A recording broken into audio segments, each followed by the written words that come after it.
Habari za wakati mwingine tena, mwanahabari na mfuatiliaji wa ripoti zote za habari. Bado tupo katika Mahakama Kuu masijala ndogo ya hapa Dar es Salaam kushuhudia na kufuatilia yale ambayo yanaendelea katika kesi ya mawakili wa Tundu Lissu dhidi ya mkuu wa gereza ambayo ilifunguliwa katika Mahakama Kuu ya Rufaa jijini Dodoma, na sasa basi kamuliwa kusikilizwa katika Mahakama Kuu masijala ndogo ya hapa Dar es Salaam. Na hivyo basi hii leo ikiwa ni Julai 23 mwaka 2026, ni kwamba basi shauri hilo basi limeendelea kusikilizwa tena kwa mara nyingine, na hivi basi ni kwamba leo hii maswali ya dodoso yalikuwa yakiendelea kwa upande wa shahidi ambaye ni mkuu wa gereza la Ukonga ambaye anafahamika kwa jina la Andrew Shabani Ntamamiro ambaye ni Bwana Jera. Sasa kama kawaida, mara baada ya majaji kuingia ndani ya ukumbi wa mahakama, jaji akauliza kama pande zote ziko tayari, na wote wakakiri kwamba wako tayari kuweza kuendelea na kesi. Jaji akaamua sasa TLS awaruhusu ili waweze kupata nafasi ya kufanya ile dodoso ama cross examination, na hivyo basi akanyanyuka wakili John Seke kwa upande wa waleta maombi, ambapo wakili John Seka akaanza kwa kumhoji mkuu wa gereza kwamba umekuja kwa niaba ya gereza la Ukonga. Bwana Jera akajibu ndio. John Seka wakili akauliza tena, unamwakilisha pia kamishina wa magereza Tanzania? Bwana Jera akajibu ndio. John Seka akauliza tena, unamwakilisha pia mwanasheria mkuu wa serikali? Bwana Jera akajibu ndio. John Seka akasema tena, wameona unafaa kabisa kuwakilisha wewe? Bwana Jera akajibu ndio. Akaendelea wakili wa TLS akasema kwamba unafahamu katiba ya Tanzania na haki inazotoa zile za binadamu? Bwana Jera akajibu ndio. John Seka akauliza tena, soma ibara 13 inasemaje? Bwana Jera akasema watu wote ni sawa mbele ya sheria. John Seka wakili akauliza tena, watu hao ni pamoja na Lissu, si ndio? Bwana Jera akajibu ndio. Jaji akauliza akasema kwamba hatumsikii. John Seka kama akajibu kwamba afande, tumia maiki alafu tumia ile sauti yako ya kijeshi. Wakili John Seka akaendelea, jeshi la magereza lina wajibu wa kulinda raia pia? Bwana Jera akajibu ndio. Wakili John Seka akasema tena, jeshi la magereza ni miongoni mwa vyombo vya serikali vinavyopaswa kulinda haki za binadamu? Bwana Jera akajibu ndio. Wakili John Seka akauliza tena, pia haki za mawakili zinatakiwa kulindwa na kuamuliwa? Bwana Jera akajibu ndio. Wakili John Seka akauliza tena, msimamizi wa gereza la Ukonga, wewe ndio msimamizi mkuu wa haki hizo? Bwana Jera akajibu ndio. Wakili Seka akauliza tena, wajibu huo wa kikatiba umeutekeleza kipindi chochote ambacho sisi tunakilalamikia hapa mahakamani? Wakili Bwana Jera akajibu ndio. Wakili Seka akaendelea, kifungu cha 13 kipengele cha 6A inasema kuhusu haki ya kusikilizwa, unafahamu? Bwana Jera akajibu ndio. Wakili Seka akaendelea, kumbe kwa mujibu wa katiba hii unapaswa kutoa fursa ya kumsikiliza mtu kabla ya kufanya maamuzi? Bwana Jera akajibu ndio. Wakili Seka akaendelea, wakati unatekeleza majukumu yako, Bwana Tundu Lissu alikuwa na haki ya kusikilizwa kwa ukamilifu? Bwana Jera akajibu ndio. Wakili Seka akaendelea, je, hawa waleta maombi watatu walikuwa haki hiyo? Bwana Jera akajibu ndio. Wakili Seka akaendelea, ibara 16 inasemaje? Bwana Jera akajibu, utaratibu wa sheria utawekwa kuhusu hali ya mtu ya faraga na mambo yake ya faraga bila kuathiriwa na sheria. Wakili Seka akaendelea, kwa mujibu wa ibara hiyo, mamlaka mbalimbali zinazoweza kuingilia faraga ya mtu kwa kufuata taratibu? Bwana Jera akajibu ndio. Wakili Seka akaendelea, je, mawasiliano binafsi ya mtu ni faraga pia? Bwana Jera akajibu ndio. Wakili Seka akaendelea, wakati mtu atamnyima mfungwa haki ya faraga anajua kama anaingilia na kuvunja ibara ya 16? Bwana Jera akajibu ndio. Wakili Seka akaendelea, je, wakati unashughulika na Tundu Lissu ulijua ibara hii ipo? Bwana Jera akajibu nimetekeleza hilo. John Seka akaendelea, ibara ya 22 kifungu cha kwanza katiba ya Tanzania inasemaje? Bwana Jera akajibu, kila mtu ana haki ya kufanya kazi. Wakili Seka akaendelea, wewe kazi yako unaifanya ni haki yako? Bwana Jera akajibu ndio. Yani kazi, akaulizwa kazi ambayo unaifanya hiyo ya Bwana Jera ni haki yako? Bwana Jera akajibu ndio. Wakili Seka akaendelea, kumbe na mawakili pia wana haki ya kufanya kazi yao vile vile hadi ndani ya magereza? Bwana Jera akajibu ndio. Wakili Seka akaendelea, na mawakili hawa walalamikaji kuja Ukonga ni kuja kazini kwao pia? Bwana Jera akajibu ndio. Wakili Seka akaendelea, soma ibara ya 26 kifungu cha kwanza inasemaje? Bwana Jera akajibu, kila mtu ana wajibu wa kufuata sheria. Wakili Seka akaendelea, kila mtu maana yake hadi wewe, au wewe haupo kwenye kila mtu? Bwana Jera akajibu, hadi mimi. Wakili Seka akaendelea, una wajibu wa kuheshimu sheria za nchi kumbe? Bwana Jera akajibu ndio. Akaendelea kumfanya maswali ya dodoso, akamuuliza tena, moja ya sheria ni sheria ya magereza ambayo umeisoma na kuibobea? Bwana Jera akajibu ndio. Wakili Seka akauliza, kanuni za magereza je? Bwana Jera akajibu, nazo ni muhimu sana, zinatumika. Wakili Seka kauliza, kwenye kanuni hizo unapaswa kutii kanuni ya 13 ya uendeshaji wa kanuni za magereza? Bwana Jela kajibu ndio. Wakili Seka kamuuliza, ibara 29 kifungu cha kwanza inasemaje? Bwana Jela kajibu, kila mtu anayo haki ya msingi ya kufaidi haki za binadamu kama zilivyofafanuliwa ibara ya 12 hadi 28 ya katiba hii. Wakili Seka kaendelea, ni nani na nani wana haki ya kufaidika na haki mbalimbali? Bwana Jela kajibu, watu wote. Wakili Seka kaendelea, hata wewe? Bwana Jela kajibu, hata mimi. Wakili Seka kauliza, hata Tundu Lissu? Bwana Jela kajibu, hata Lissu. Wakili Seka kauliza tena, hata Kisabo? Bwana Jela kajibu, hata Kisabo.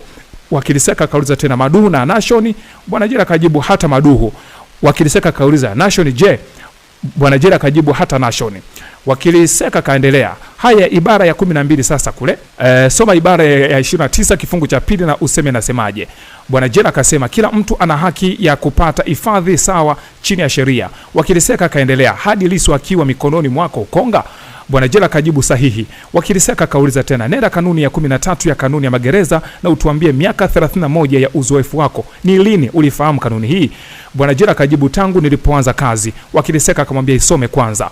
Bwana Jela kaisoma, akasema kwamba mfungwa atapewa haki ya kuongea na mawakili wake kwa faragha, lakini awe ameonekana, lakini sio kuwasikiliza. Wakili Seka kauliza, umeelewa kweli hicho kifungu? Bwana Jela kajibu, ndio, mfungwa atapewa nafasi ya kuongea na wakili wake na kufanyika kwa kuona, lakini sio kusikiliza. Wakili Seka kauliza, kuna haki ya mfungwa na kuna haki ya mshauri wa kisheria kwenye kanuni hiyo? Bwana Jela kajibu, ndio. Wakili Seka kauliza, haki ya mfungwa kusaidiwa kupewa nafasi ya kuongea na mshauri wake wa kisheria, yani wakili? Bwana Jela kajibu, ndio. Wakili Seka kahoji tena, haki ya pili ni ya mawakili kupata fursa ya kuongea na wafungwa kwa faragha bila ya kusikilizwa, ni kutazamwa tu? Bwana Jela kajibu, ndio. Wakili Seka kauliza tena, hili haki huwa inasomewa au ni uzoefu? Hii haki kanuni ya 13? Bwana Jela kajibu, sijaelewa swali. Wakili Seka kauliza tena, ili uwe na ujuzi huo wa kutazama bila kusikiliza, kuna chuo kinachofundisha au ni uzoefu wa kazi? Bwana Jela kajibu, katika uzoefu wa kazi unasema hapa natazama na sisikilizi. Wakili Seka kauliza, kwa hiyo utekelezaji wa jambo hili unategemea mtu na mtu? Bwana Jela kajibu, hakuna standard zilizowekwa. Wakili Seka kaendelea, kwenye nyaraka zako na maelezo yako ulikuwa unasema simamia, maana yake ulikuwa unasema simamia lakini wasisikilize? Bwana Jela kajibu, ndio. Wakili Seka kauliza, ukubwa wa chumba cha ofisi yako ukoje? Bwana Jela kajibu, wa kutosha tu. Wakili Seka kauliza, huwezi kukadiria? Bwana Jela kajibu, ndio. Hapa jaji akaingilia akauliza, ofisi yako hujui ina ukubwa gani? Bwana Jela kajibu, wa kutosha. Jaji akauliza tena, tunatosha wote humu ndani tukija ofisini kwako? Bwana Jela kajibu, hamwezi kuingia. Jaji akaendelea kumuuliza, bado unasema ni ukubwa wa kutosha? Bwana Jela kajibu, sio. Jaji akamuuliza tena, haya jibu swali sasa. Bwana Jela kajibu, nasimamia nalindwa na section 93 ya Prison Act inasema ramani ya gereza isitolewe, ukubwa wa hizo ofisi ni hatari. Jaji Huruma akauliza tena, hakuna ramani ya gereza wala kifungu hakisemi hivyo. Shahidi, jibu swali, tunataka sana kujua ukubwa wa hiyo ofisi yako, ni jambo muhimu sana. Bwana Jela kajibu, ni ofisi iko umbali kutoka hapa nilipo hadi hapo kwako. Wakili Seka akaendelea kumhoji, sasa ofisi yako na ya kaimu wako Recha ni ofisi ya nani kubwa? Bwana Jela kajibu, ya kwangu ndio kubwa. Akaendelea kupitishwa kwenye maswali ya dodoso, akaulizwa tena. Akaendelea kumuuliza na Bwana Jela kajibu, inaendelea kuwa kubwa na ukubwa wake na kutosha. Wakili Seka akaendelea, pale ofisi ya admission siku na meza? Bwana Jela kajibu, ndio. Wakili Seka kauliza tena, ukubwa wa meza zilizopo hapo admission ukoje? Bwana Jela kajibu, sikumbuki. Wakili Seka kaendelea, katika maisha yako uliwahi kumuona wakili na mteja wake gerezani wanaongea? Bwana Jela kajibu, ndio. Wakili Seka kauliza, huwa wanakaaje? Bwana Jela kajibu, wanakaa kutazamana, katikati yake kuna meza.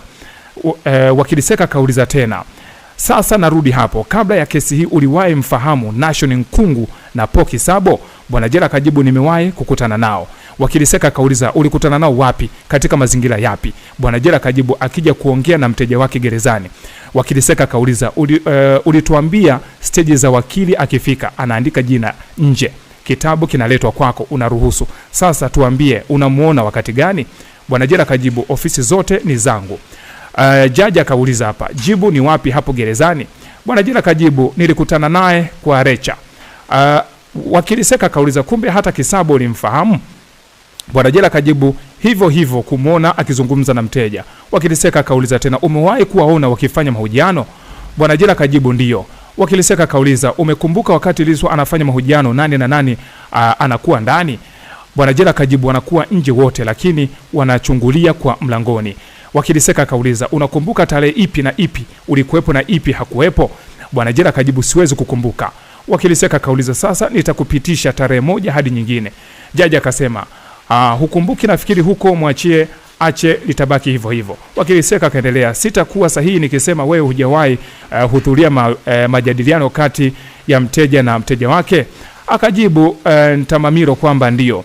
John Seka kaendelea, mengi yaliyotokana na hayo wewe hukuwa unahusika moja kwa moja zaidi ya mrejesho? Ntamamiro akajibu, sio lazima feedback. John Seka kaendelea, wewe hujawahi hudhuria mazungumzo ya mteja na wanasheria wake, huwa unapita tu unayaonaona? Ntamamiro akajibu, nakagua napitia. Hapa akasimama jaji na akauliza ama kuchangia, akasema, hebu sikia, kati ya wewe na hao akina Recha Mumbi anaweza kuelezea? Ntamamiro ambaye ni Bwana Jela akajibu, ni sahihi. John Seka akaendelea, sasa tutajie majina yake. Bwana Jela akajibu, siwakumbuki. John Seka akasema, wakati wote maelekezo yako yalikuwa yanafuatwa ukiwagiza kwenda kusimamia? Bwana Jela akajibu, mimi ni mkuu wa gereza, sio lazima niambiwe feedback, naweza kujua kwa namna nyingine. Wakili Seka akasema, kumbe ulijua kuwa mahojiano ya Lissu na mawakili wake yamefuata taratibu kupitia mbinu zako zingine? Bwana Jela akajibu, ndio. Wakili Seka akasema, hao waliokufikishia hizo taarifa au hizo mbinu zako zingine umezielezea kwenye kiapo chako? Bwana Jela akajibu, hapana. Wakili Seka akauliza, Poki Sabo na Nation Nkungu wakiwa kwenye mahojiano kuna kuwa na askari wanakaa kulia na kushoto kwa Lissu na kwa Nation na Kisabo nyakati zote? Bwana Jela akajibu, sio kweli. Wakili Seka akaendelea, ulikuwepo muda wote mahojiano yanapofanyika? Bwana Jela akajibu, napata taarifa kupitia vyanzo vyangu. Wakili Seka akauliza, nimemaliza majaji? Na hivyo basi wakaendelea na watu wengine katika upande wa kuendelea kupata maswali ya dodoso katika shauri la kesi ambayo imefunguliwa na wanaojiita mawakili wa Tundu Lissu kuhusiana na kesi hii ambayo imefunguliwa na mawakili wa Tundu Lissu dhidi ya mkuu wa gereza la Ukonga. Na hivyo basi siku ya leo ilikuwa ni upande wa maswali ya dodoso maarufu kama cross examination, ambayo pia aliendelea kufanywa na mawakili upande wa TLS, ambapo jana tuliweza kusikia ama kushuhudia kwa upande wa cross examination ambayo ilifanywa na upande wa Tundu Lissu. Na hivyo basi hivyo alivyokamilisha mkuu wa gereza la Ukonga Bwana Ntamamiro katika upande wa ujibuji maswali ya dodoso ambayo aliyokutana nayo hii leo katika mahakama kuu masijala ndogo ya Dar es Salaam katika mwendelezo wa shauri hilo. Maoni yako ni yapi? Tuandike comment yako, usisahau kusubscribe, kulike, kucomment na kushare.